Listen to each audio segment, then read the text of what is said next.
Para pemirsa dan sahabat beriman dimanapun berada, semoga kita selalu dalam lindungan Allah Subhanahu wa Ta'ala. Amin ya Rabbal Alamin. Di video kali ini kita akan ngaji lagi bersama guru kita semua, Pak Ustadz Danu. Assalamualaikum Pak Ustadz. Waalaikumsalam warahmatullahi wabarakatuh. Amin. Waalaikumsalam Bang Ji. Waalaikumsalam Pak Tung. Amin. Amin. Alhamdulillah. Nah, para pemirsa, bahasan kami kali ini tentang pelet. Jadi Pak Ustadz, ada anak teman saya ini wanita kena pelet ya Pak Ustadz. Sampai jadi nikah? Mbak, belum. Jadi awalnya itu begini, awalnya itu anak ini patuh sekali sama orang tuanya gitu kan. Ah iya.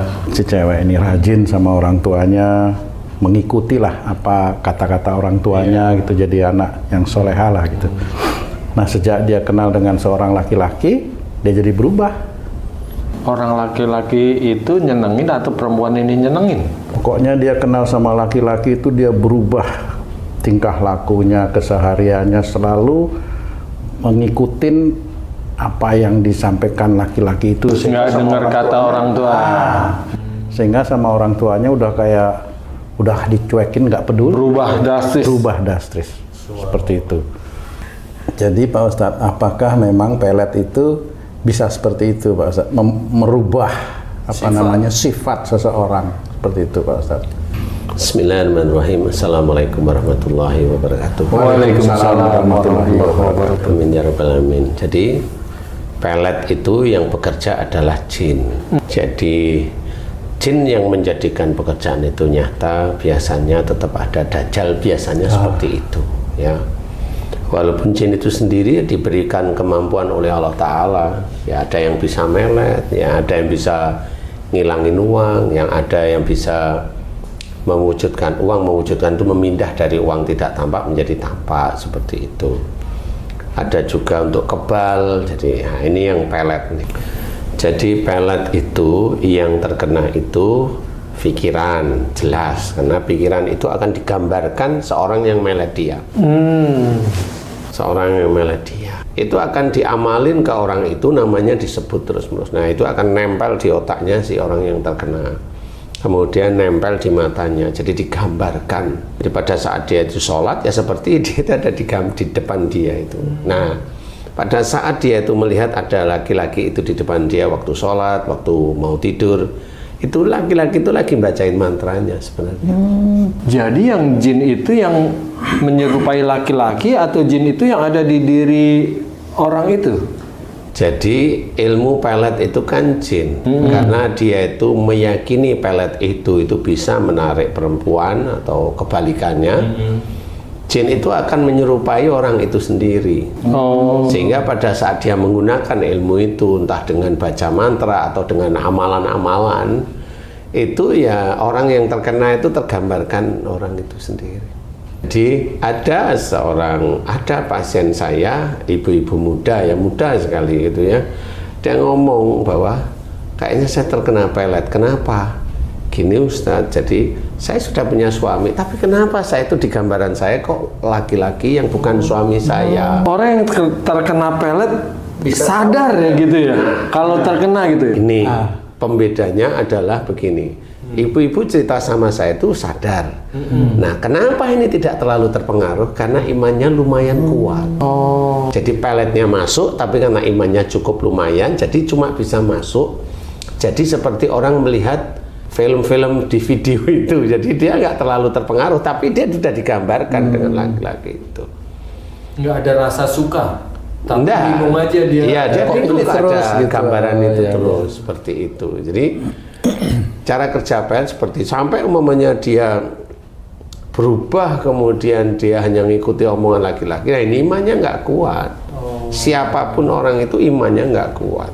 Jadi kalau imannya nggak kuat ya begitulah cara Allah menegur. Nah, umpamanya kayak anaknya temennya Tung tadi, itu anaknya kena pelet, umpama loh ya ini ya. Jadi kenapa kena pelet kemudian nggak manut sama orang tuanya, nggak nurut, kemudian semaunya sendiri, umpamanya. Kadang-kadang itu malah nggak mau pulang, tidur tempat laki-laki, yang begitu-begitulah.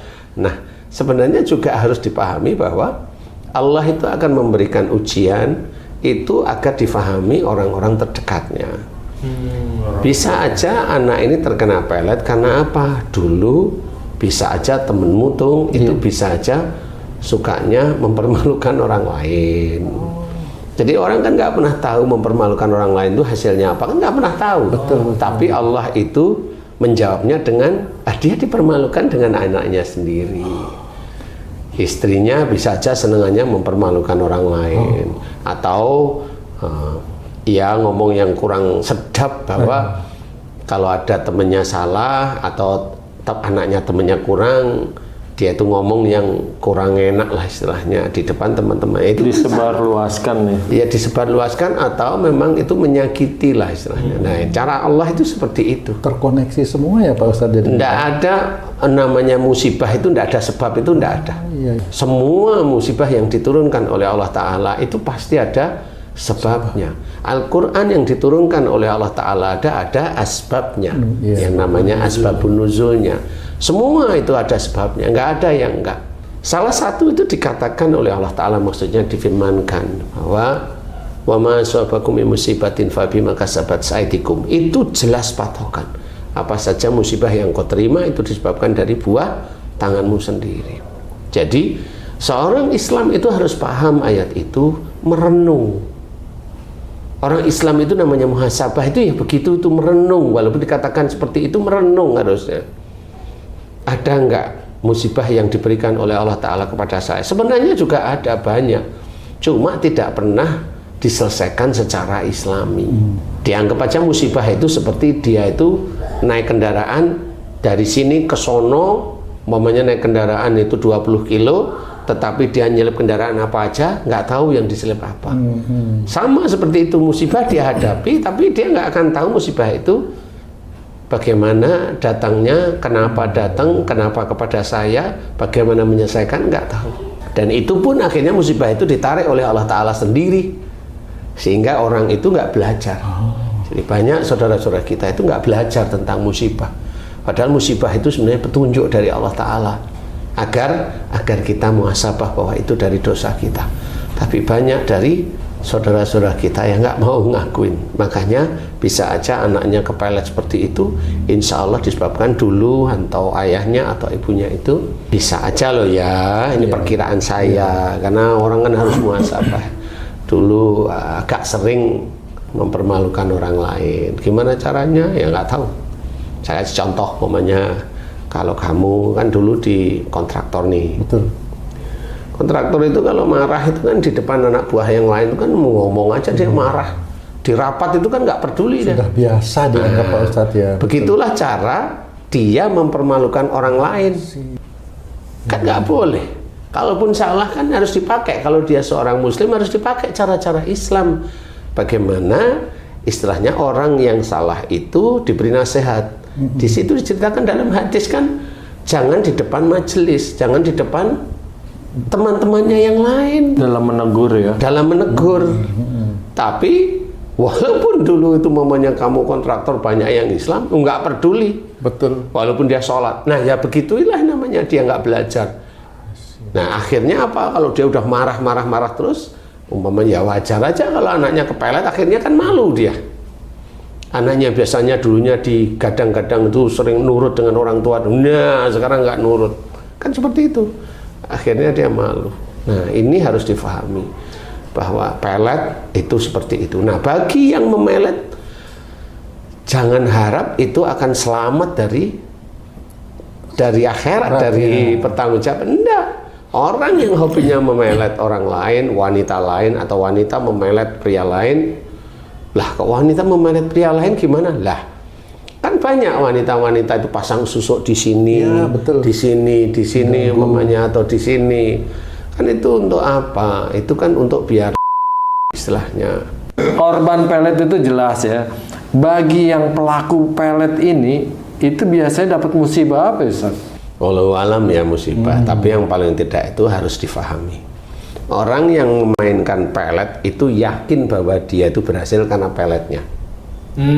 Kalau orang sudah meyakini itu karena peletnya, itulah yang dikatakan dalam Islam itu syirik. Syirik. Syirik Dan salah satu dosa yang tidak diampuni, tidak diterima kalau dia memohon ampunan pada Allah itu yaitu dosa syirik. Katanya masuk neraka paling bawah tuh. Iya, Syirik ya. makanya bagi teman-teman yang masih melakukan itu atau pernah melakukan itu, pasti coba diingat-ingat, dia pasti sombong dengan peletnya, sombong dengan kebalnya, sombong dengan ininya. Kalau mamanya laris, ditanyain, kok warungmu laris? Iya sih, karena aku dikasih penglaris di situ. Nah kan sama aja itu sebenarnya. Nah, dia tidak ada Allahnya di situ. Dia tidak ada Allahnya di titik itulah dia syirik sebenarnya. Walaupun sekejap ngomong. Tapi ada juga dia pakai penglaris, dia pakai pelet kan itu di warungnya, di restonya, di apanya, kelontongnya, mamanya, atau apapun di tubuhnya dia. Kalau dia bilang, ya saya banyak rezeki ini karena Allah. Padahal dia tahu hatinya itu bilang karena peletnya itu hebat sebenarnya. Menutupi, ya Allah tahu kalau dia hanya nutupi. Kelihatannya aja Islami kan gitu. Enggak, tetap dia akan dinilai oleh Allah Ta'ala syirik. Dan dia nggak akan bisa masuk surga. Jika orang yang melakukan syirik itu mohon ampun sama Allah Ta'ala tetapi nyawanya sudah ditenggorokan, nah itu nggak akan diampuni oleh Allah Ta'ala. Tapi bagi orang yang syirik kemudian kembali ke jalan Allah, melepas kesirikan-sirikan, kemusyrikan yang ada dalam tubuhnya, ya insya Allah kalau ada waktu kemudian tobat, kemudian berapa puluh tahun dia melakukan itu, ya tobatlah sekitar segitu kan gitu ya. Kemudian jangan melakukan syirik lagi. Ada Allah, semua yang ngasih rezeki itu Allah.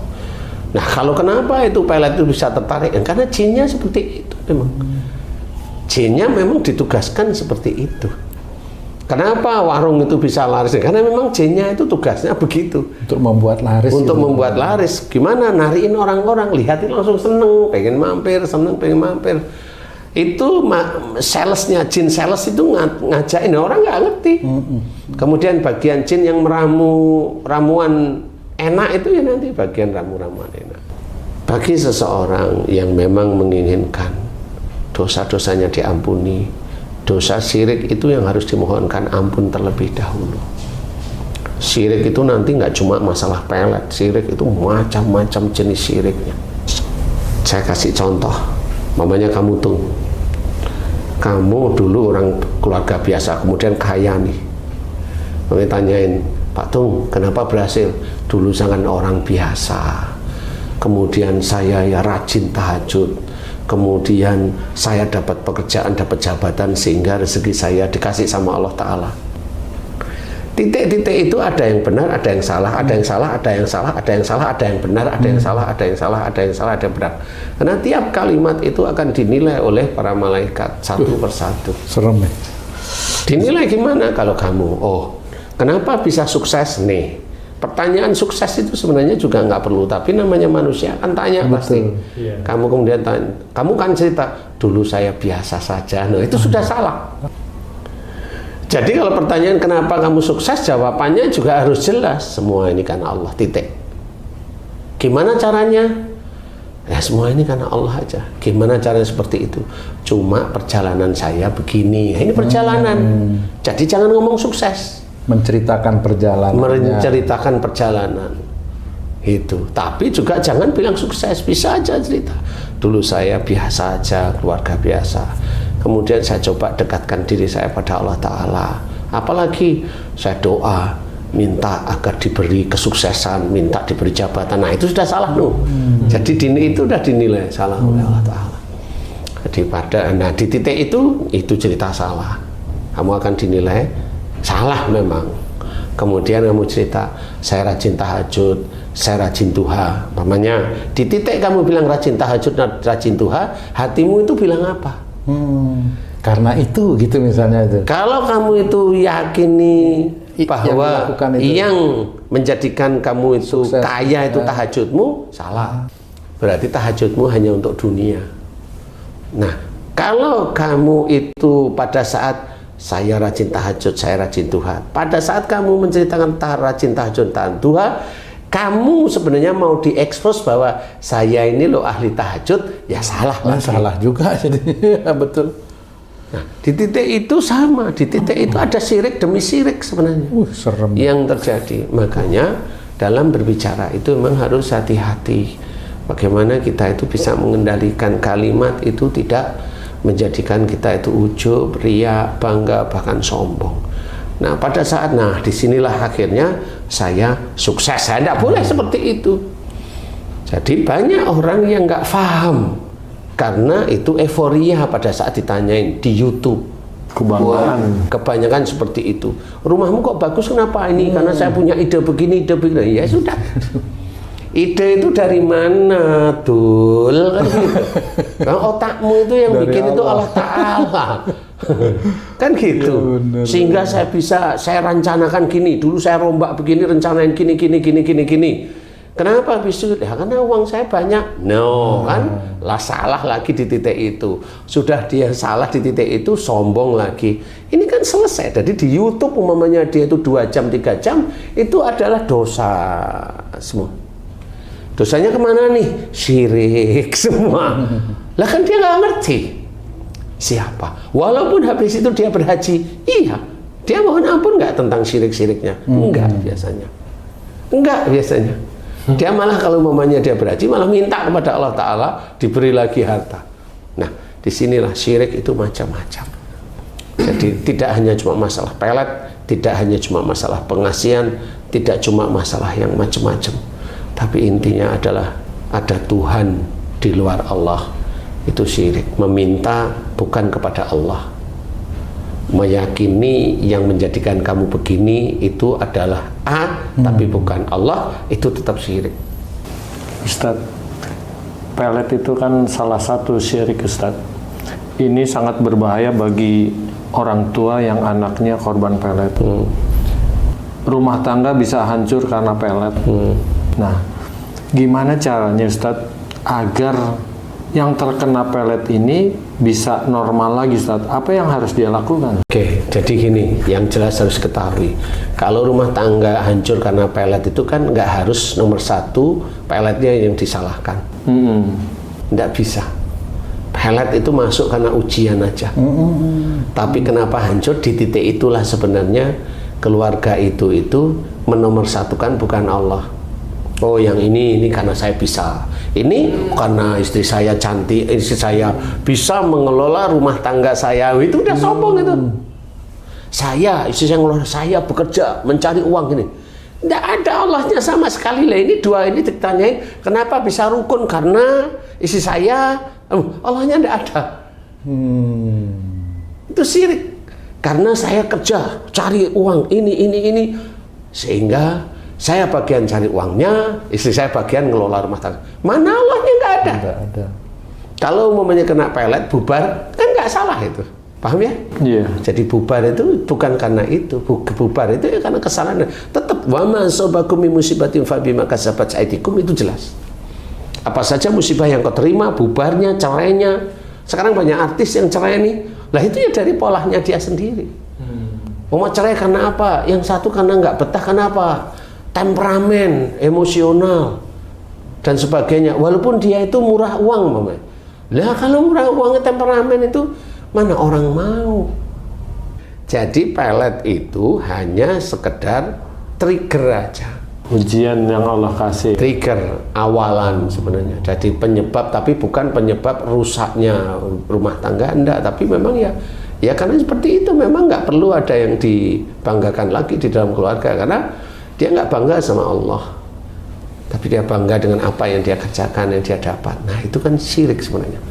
Nah, kalau memang ada seperti itu, kemudian mohonlah kepada Allah.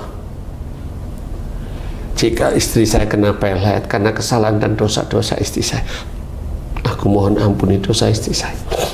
Jika saya kena pelet, ya Allah, karena istri saya terlalu jauh dengan saya. Terlalu jawab ini maksudnya, Ustaz? Ini doa kan boleh, namanya doa. Doa kepada Allah Ta'ala. Ampuni. Yang jelas kalau kepelet itu dari dosa kita, mohon ampun. Mohon ampun. Terus mohon ampun. Mohon ampun. Terus menerus mohon ampun. Mohon ampun. Puji Allah terus menerus. Puji Allah. Kalau istri kena, mohon ampun. Mohon pelet yang merusak pikiran istri atau suami, yang ada di mata, di pikiran, di pendengaran, di motorik, di dada, mohon dihilangkan. Doalah seperti itu. Kemudian puji Allah. Karena doa itu nggak ngerti kita mau dikabulkan sama Allah apa enggak. Tapi kalau memuji Allah kan jelas. Subhanallah walhamdulillah wala ilaha illallah wallahu akbar wala haula wala quwwata illa billahil aliyil azim. Jelas semuanya serahkan sama Allah. Kita nggak punya daya kekuatan apapun. Teruskan itu, teruskan itu. Kalaupun alhamdulillah pelet itu diizinkan keluar, alhamdulillah. Berarti keluarganya diselamatkan oleh Allah Ta'ala. Jadi jangan merasa doanya yang menyelamatkan. Enggak. Doa itu hanya alat aja. Allah yang tetap menyelamatkan. Tidak bisa enggak. Insya Allah seperti itu. Jadi harus belajar paham. Satu, kenapa kepelet? Pasti ada kesalahan. Yang kedua, yang memelet, ingat, bisa aja kamu nggak akan masuk surga. Ingat itu. Kekal di neraka. Kekal di neraka, jelas sekali itu. Karena orang-orang ini Quran yang ceritakan, karena orang-orang kafir dan orang-orang musyrik akan dimasukkan ke dalam neraka dalam keadaan kekal. Kekal. Jadi ingat itu ya, ingat. Jadi itu menjadi gambaran bahwa kita bertauhid kepada Allah Ta'ala itu serius, tidak main-main. Wah, karena saya punya hutang, itu kan kamu sendiri yang cari-cari masalah sebenarnya. Begitu. Nah, insya Allah ayo belajar semuanya sehingga kita serahkan pada Allah Ta'ala. Pada waktu kita itu hidup di dunia, carilah akhirat. Jangan kita hidup di dunia mengerjakan akhirat tapi untuk dunia lagi loh, jangan. Jangan, itu malah salah itu. Jangan melakukan ibadah-ibadah itu untuk dunia, jangan. Tidak ada ibadah itu akhirat sebenarnya. Jadi jangan dibalik-balik. Nanti nyesel besoknya. Nyesel bener kalau sudah di yaumul hisab, nyesel banget. Nah, namanya lillahi ta'ala itu satu, tidak boleh mendua. Jadi yang kepelet insya Allah evaluasi, yang melet ingat Allah yang berkata bahwa kemusyrikan itu akan kekal di dalam neraka. Kembali pada Allah Ta'ala. Ayo, apapun bentuknya, jangan menjadikan Quran itu mantra. Jangan menjadikan Quran itu mantra. Bacalah Quran yang satu, lillahi ta'ala. Itu insya Allah sudah benar. Ya, mudah-mudahan manfaat. Wallahu a'lam. Alhamdulillah. Terima kasih banyak Pak Ustaz penjelasannya. Para pemirsa dan sahabat beriman dimanapun berada, mudah-mudahan semua analisa dan yang disampaikan oleh guru kita, solusi dari bahasan kali ini bisa bermanfaat untuk meningkatkan keimanan dan ketakwaan kita kepada Allah Subhanahu wa Ta'ala. Saya Tung pamit diri, sampai jumpa di video kami yang lain. Wassalamualaikum warahmatullahi wabarakatuh. Waalaikumsalam warahmatullahi wabarakatuh.